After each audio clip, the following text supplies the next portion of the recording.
Hello and welcome to Rajya TV. You're watching Midday News. I'm Rajat Kane. Let's have a look at the top headlines.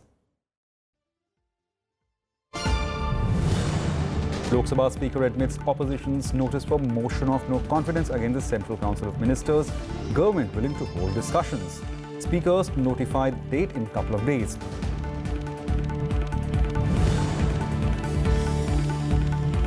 Seven newly elected and nominated members take oath in Rajya Sabha. Upper House also makes obituary reference to the passing away of 8 former members.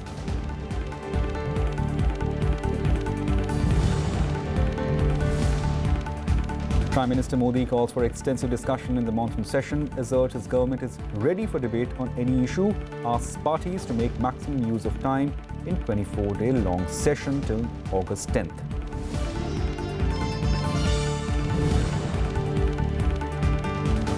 "34,000 people shifted to relief camps in Kerala following floods due to heavy rains. 2 people killed in downpour in Saurashtra and South Gujarat. Rajya Sabha mourns death. 2 natural calamities throughout the country. Question on monsoon prediction raised in Lok Sabha during question hour.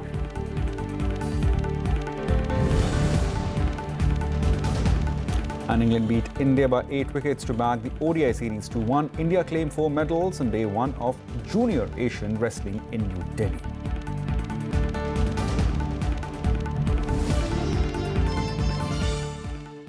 A top story. The no-confidence motion against the Council of Ministers at the centre, moved by the opposition MPs in the Lok Sabha, has been admitted.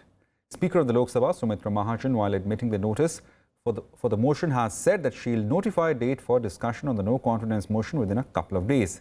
The Speaker named all opposition members who had moved similar no-confidence motion and said TDP's Kesneni Srinivas would move his motion as his name had come up in a lottery.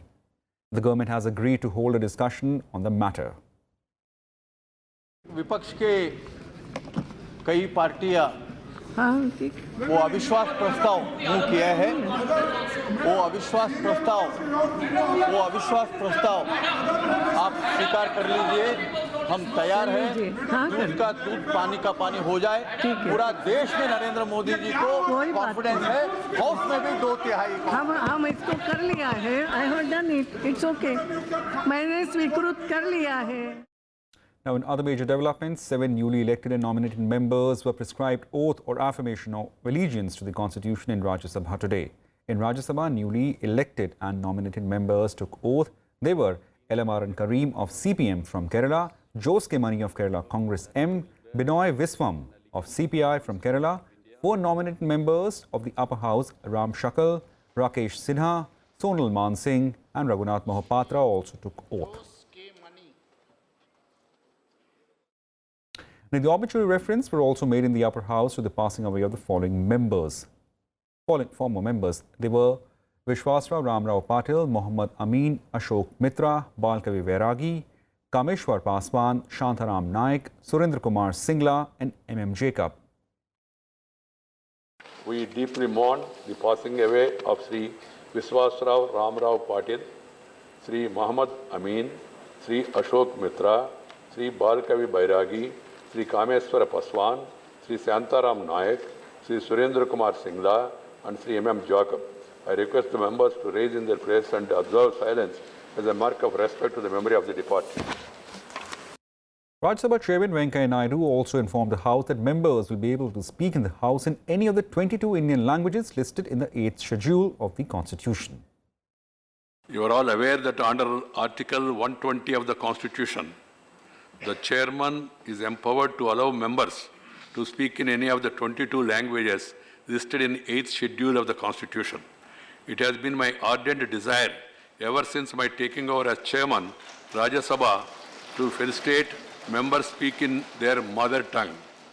Till now, we have arrangement for simultaneous interpretation in some 70 languages. I am happy to inform you that the Rajya Sabha Secretariat has now made arrangements for simultaneous interpretation of the proceedings of the House in the remaining 5 languages also. Dogri, Kashmiri, Konkani, Santhali, Sindhi. With this, the members can speak in all the 22 languages listed in the 8th schedule. I encourage honorable members to use this facility and speak in their own languages. The chairman also informed the House about the memorandum of understanding linked between India and Rwanda to boost interparliamentary dialogue. A high-level delegation from Senate of Republic of Rwanda, led by Right Honorable Bernard Mukuza, President of the Senate, visited India from 8th to 13th July 2018. He was accompanied by two senators, Mrs. Gertrude Kazrava and Mrs. Margaret Nagovara, and three officials from the Senate. During the visit, a memorandum of understanding was signed for promoting cooperation between the upper houses of the two countries. For the first time in the last 66 years, it is coming into being, Rajya Sabha entering into a MOU with a foreign counterpart. So far, you know the practice of the parliamentary groups. Both Lok Sabha used to take initiative and there used to be a joint committee. For the first time, the upper house of that country and the upper house of India, we have entered into a MOU and will be having parliamentary exchanges, visits, and also meetings to understand each other's system better. That's the arrangement that has been made. The MOU seeks to promote inter-parliamentary dialogue, organization of conferences and seminars, workshops and exchanges, collaboration in multilateral parliamentary bodies, capacity building of parliamentary staff, and furtherance of bilateral relations and friendship between the two countries. Another information is that the President of the Senate was the earlier Prime Minister for 12 years. This is something, Prime Minister again becoming a President of a Senate, not of the country. That's the information I got. And also another happy news from that country is 60% of the parliamentarians are women. The Rajya Sabha also paid tributes to late Nelson Mandela, the iconic South African leader, on the occasion of 100th birth anniversary. July 18th, 2018 marks the 100th birth anniversary of Sri Nelson Mandela. Sri Nelson Mandela, a non-violence, anti-apartheid revolutionary, was inspired by Mahatma Gandhi in his long walk and struggle against the apartheid. He directed a campaign of peaceful, non-violent defiance against the South African government and its racist policies. He became the South Africa's first black president from 1994 to 1999. He was awarded the Nobel Peace Prize in 1993 for his efforts to dismantle the country's apartheid system. Sri Nelson Mandela will continue to be a source of inspiration for civil rights activists worldwide. The Rajya Sabha also mourned the death of Sikh and other people in terror attack in Jalalabad in Afghanistan on July 1st. The chairman said India stands committed to battling this scourge of terrorism and stand by people of Afghanistan, and said the families of victims in the hour of grief. The upper house also mourned the death of nearly 1,000 people in various natural calamities like floods, cloudburst, landslides, etc. across the country. The chairman also led House in mourning the death of 48 people in accident in Pauri Garhwal on July 1st.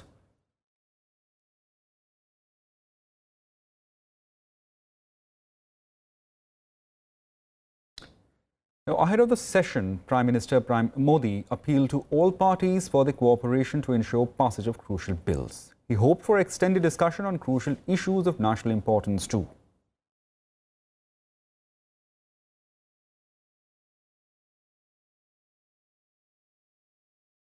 वर्षा सत्र में देश हित के कई महत्वपूर्ण मसले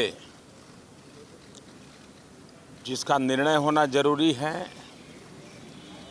देश के कई महत्वपूर्ण मसलों पर चर्चा होना जरूरी है और जितनी व्यापक चर्चा होगी, सभी वरिष्ठ अनुभवी लोगों का सदन को मार्गदर्शन मिलेगा, उतना देश को भी लाभ होगा, सरकार को भी अपनी निर्णय प्रक्रिया में अच्छे सुझावों से फ़ायदा होगा। मैं आशा करता हूं कि सभी राजनीतिक दल सदन के समय का सर्वाधिक उपयोग देश के महत्वपूर्ण कामों को आगे बढ़ाने में करेंगे। हर किसी का पूर्ण सहयोग रहेगा और देश भर में भारत की संसद की गतिविधि की छवि राज्य विधानसभाओं के लिए भी प्रेरक बने, ऐसा उत्तम उदाहरण सभी सांसद सदस्य और सभी राजनीतिक दल प्रस्तुत करेंगे, ऐसी मेरी पूरी आशा है। हर बार मैंने अपनी आशा प्रकट भी की है, प्रयास भी किया है।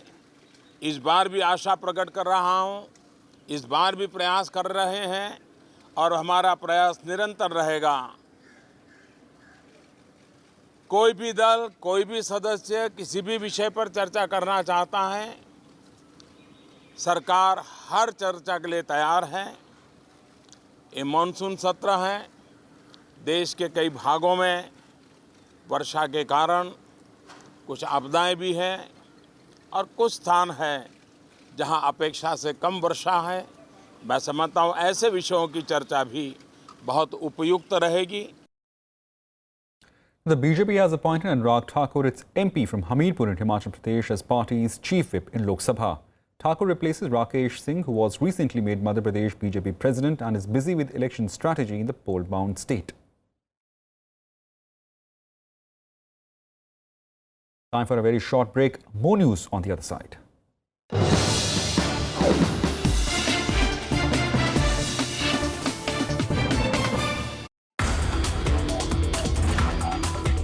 People do not understand the importance in conserving the biodiversity, protecting the biodiversity.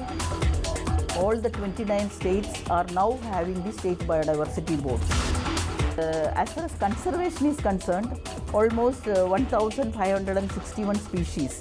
We have just told that these are the species which have to be protected in almost 17 states. We have facilitated in creating the biodiversity heritage sites.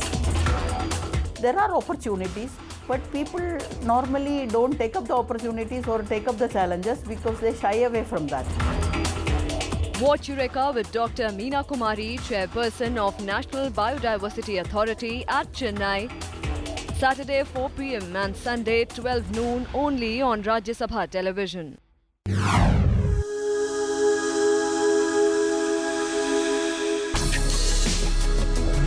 Tales that inspire. Stories of social change. A salute to diversity. Promoting public discourse. Events that motivate.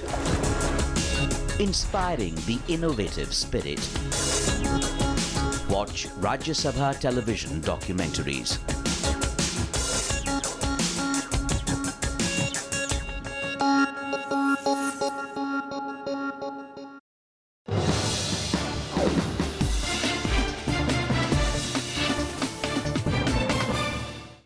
Welcome back. You're watching Midday News on Rajya Sabha TV.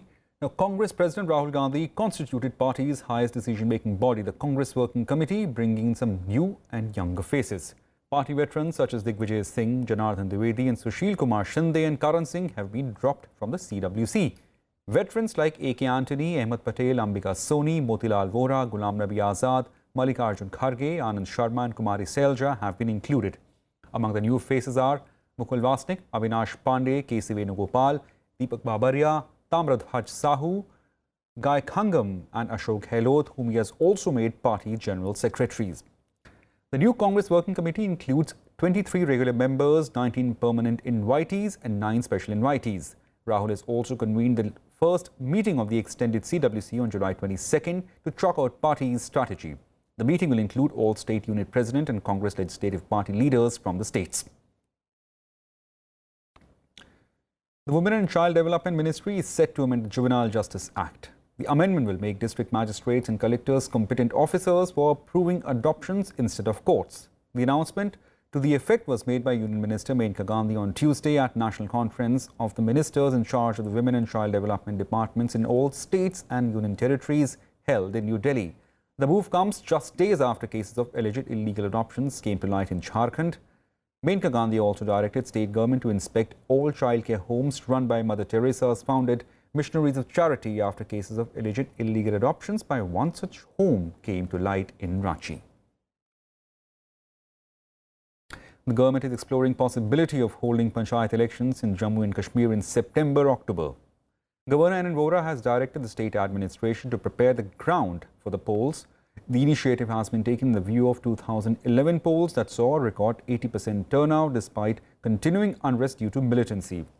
Panchayat elections for 4,130 Sarpanch and 29,719 Panch constituencies in Jammu and Kashmir were last held in 2011 after a gap of nearly 4 decades.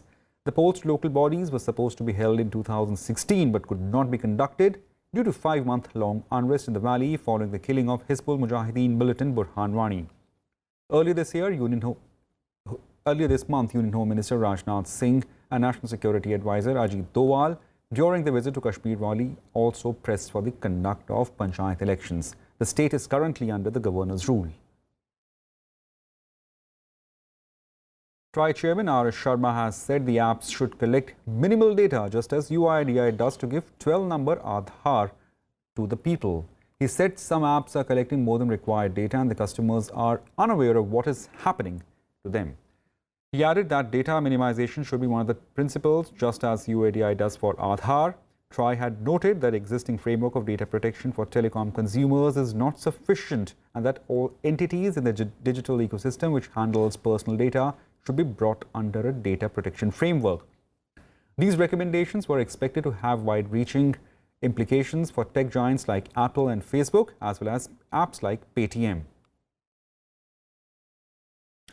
Now, amid heightened friction between the Chief Minister Arvind Kejriwal and Lieutenant Governor Anil Baijal, the Supreme Court started second round of hearing on petitions pertaining to turf war between the two. Delhi government has informed the apex court that its functioning is completely paralysed despite constitutional bench's verdict on the national capital's administration.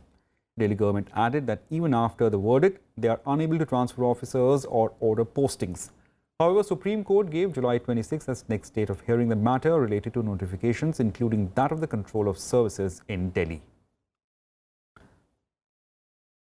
Heavy rains lashed parts of Gujarat, Karnataka, Maharashtra, Madhya Pradesh, Uttarakhand and Kerala on Tuesday. In Kerala, 34,000 people have been shifted to relief camps after flood waters inundated low-lying areas due to heavy rains and that have lashed for past 1 week.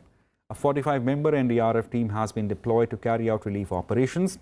In Gujarat, 2 persons, including a schoolboy, drowned as incessant rain lashed Saurashtra and South Gujarat regions. Officials said 3,500 people have been shifted to safer places in different districts of the state. Prime Minister Modi's scheduled visit to Gujarat on July 20th has been postponed due to heavy rains. In Pune, Khadagwasla Dam has been overflowing following heavy rains in the region. It has released 28,000 cusecs of water in 2 days.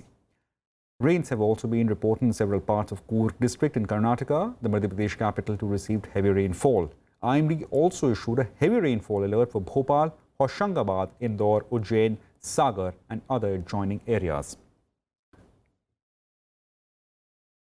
Now, 3 people have been killed and several injured as are trapped after an under-construction building collapsed in Greater Noida near the national capital. 3 people have been arrested in connection with the last evening's collapse. The arrested include the builder and the owner of the land. An FIR has been lodged under different criminal acts. At least 12 labourers were there inside a 6-story building that is being built. Police and NDRF are carrying out rescue operations. Uttar Pradesh Chief Minister Yogi Adityanath has directed Gautam Budh Nagar District Magistrate and police to monitor relief and rescue activities along with the NDRF team. ये तीनों व्यक्ति यहाँ पर चौकीदारी करते थे या labour का काम करते हैं। उन 3 लोग हिरासत में हैं, उनसे पूछताछ चल रही है। इसके अलावा जो भी व्यक्ति प्रकाश में आता है उसके विरुद्ध भी हम लोग कार्रवाई करेंगे। जो भी दोषी हों, जो बातें सामने निकल कर आ रही हैं कि उसमें एनओसी भी नहीं ली गई थी, नक्शा भी नहीं पास था, कि ऐसे जो निर्माण हो रहे हैं उस पर रोक लगनी चाहिए, ऐसे लोगों के ऊपर कठोर कार्रवाई होनी चाहिए। अगर ये अधिसूचित क्षेत्र है, उसमें परमिशन की आवश्यकता अथॉरिटी से होती है, उसमें परमिशन नहीं ली गई थी, तो इसमें उस जगह का जिसने उसका निर्माण किया है उसके साथ साथ मैं समझता हूं कि वहां के अथॉरिटी के अधिकारियों की भी सीधी जिम्मेदारी होती है। A look at what else is making news in the nationwide. The centre has increased the official maximum load carrying capacity of heavy vehicles, including trucks, by 20 to 25%, besides scrapping the mandatory annual renewal of fitness certificates for fleet carriage. Road Transport Minister Nitin Gadkari said it would help reducing the logistics cost.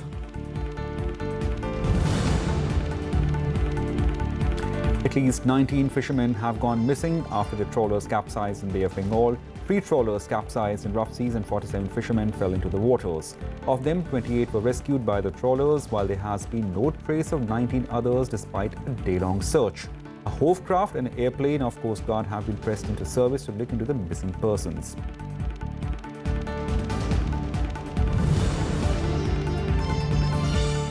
Drones for civilian purpose are likely to start flying from October as Civil Aviation Ministry expects to put in place regulatory framework for unmanned aerial vehicles soon. According to draft regulations, drones would require unique identification numbers. Also, there would be no drone zones across the country, including the area that are 50 kilometers from the international border. After some international news, Turkey's state of emergency in place since the failed coup in July 2016 is set to elapse today. But there are concerns that the government will maintain draconian measures under a different guise. Turkey's Justice Minister confirmed that imminent end to emergency rule, a move broadly welcomed. Human rights groups say that under the emergency powers, more than 150 journalists were jailed and newspaper outlets, television and radio stations seized. Tens of thousands of prosecutors and judges, along with academics, were detained or removed from their posts. With the emergency rule to be lifted, attention in Turkey will now turn to the economy, which is looking increasingly problematic. The US President Donald Trump has said he accepts US intelligence agencies' conclusion that Russia interfered in 2016 elections, despite declining to do so just a day ago. Trump said he had misspoken on Monday and had meant to say that he saw no reason why it was not Russia that meddled. The original comments after he met Russian President Vladimir Putin in Helsinki drew a barrage of criticism. Even among some of Trump's allies had urged him to clarify his stand. Republicans and Democrats alike were surprised after Trump's remarks. I have full faith and support for America's great intelligence agencies, always had. And I've said this many times, I accept our intelligence community's conclusion that Russia's meddling in the 2016 election took place. I realize that there is a need for some clarification. It should have been obvious. I thought it would be obvious, but I would like to clarify just in case it wasn't. In a key sentence in my remarks, I said the word would instead of wouldn't. The sentence should have been, I don't see any reason why I wouldn't or why it wouldn't be Russia. And in sports, an unbeaten 186-run partnership between Joe Root and Ian Morgan powered England to 8-wicket win over India in the third and the final ODI at Headingley, Leeds on Tuesday. The hosts clinched the series 2-1 for the first time for the first series win over India in 7 years.